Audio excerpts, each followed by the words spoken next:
Bibi ini berbicara dengan bunga-bunga yang berada di sebelahnya. Benar saja, peri bunga yang menyamar ini langsung berdiri dan terbang dengan cantiknya. Beginilah jika kita bisa melihat bangsa peri yang ternyata ada di sekitar kita. Peri-peri yang indah itu menemani sang bibi selama di panti jompo ini.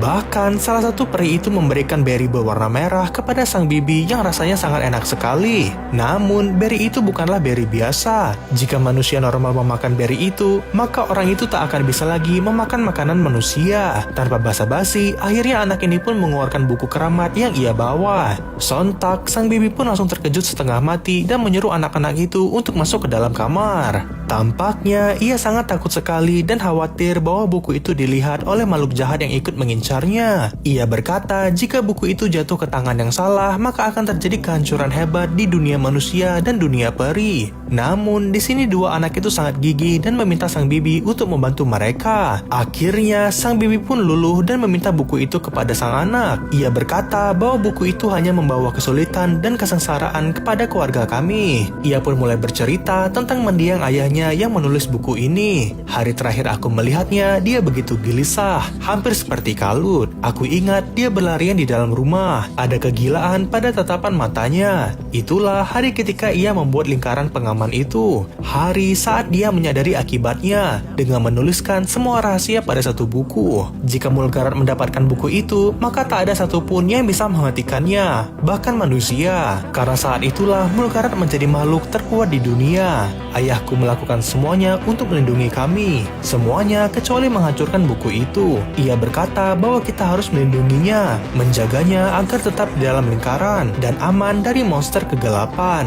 Tapi masalahnya, waktu itu sang bibi tak tahu tentang lingkaran itu. Sang ayah pun mendengar suara anaknya sedang bermain di luar rumah. Saat dilihat, ternyata ia sedang bermain menaiki lingkaran itu yang merupakan lingkaran pengaman ajaib. Sang ayah meneriaki anaknya, namun anak itu tak tahu tentang semua dunia peri ini. Hingga akhirnya, anak itu pun ditarik oleh para kodok jahat dan disinilah semua bencana itu terjadi. Sang ayah pun berusaha menyelamatkan sang anak dan memukuli para kodok jahat.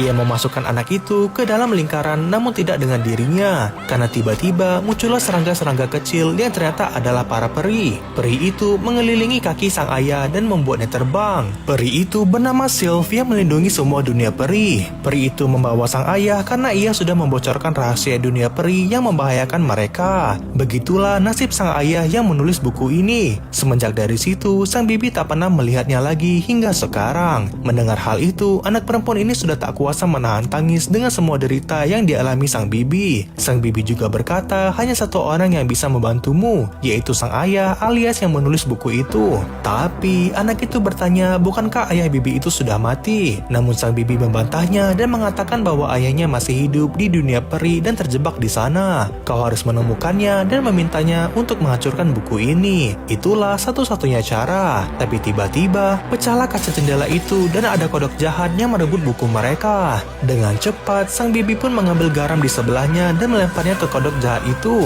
Sayangnya, buku itu robek dan kodok itu memiliki sebagian informasi di dalamnya. Tak hanya itu, mereka juga dijemput oleh sang ibu karena mendapat laporan dari panti jompo ini. Disinilah semua bencana itu bermula. Walaupun Kapten Kodok itu sudah membawa lembaran buku itu, tapi Mulgarat marah besar kepadanya karena tidak membawa buku utuh. Namun, saat ia mengangkat Kapten Kodok itu, ia melihat ada satu lembar informasi yang sangat berharga. Di sana tertulis bahwa lingkaran pelindung itu akan turun saat bulan purnama datang. Ini adalah bencana besar. Kini, Mulgarat akan mengumpulkan pasukan dan menyerbu rumah tua itu saat bulan purnama datang. Sementara itu, di mobil sang ibu marah-marah karena tingkah laku anaknya yang sangat aneh akhir-akhir ini. Anak berbaju merah itu berkata bahwa semua yang dikatakannya benar, bahwa bangsa peri itu ada dan ia sangat kecewa kenapa sang ibu tak percaya dengannya. Tak berselang lama, sampailah mereka ke depan rumah tua mereka. Dengan kesal, anak berbaju merah itu pun turun duluan dan langsung masuk ke dalam rumah. Sementara sang kakak ikut turun pula dari mobil dan ibunya pun pergi lagi ke kota untuk bekerja. mereka. Namun anehnya, sang kakak tak melihat para kodok itu lagi di sekitar rumah mereka. Ia sangat bingung dan tak tahu bahwa para kodok itu sudah memiliki rencana.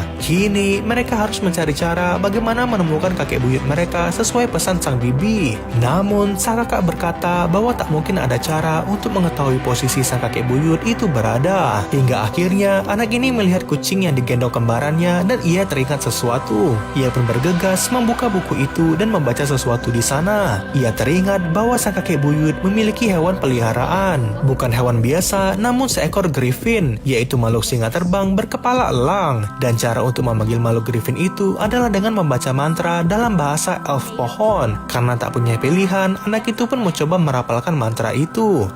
Grip, grab, grip, nifgri eras, eraoxik, ekap, surt, yurt, yarak, imus, ayam, nif.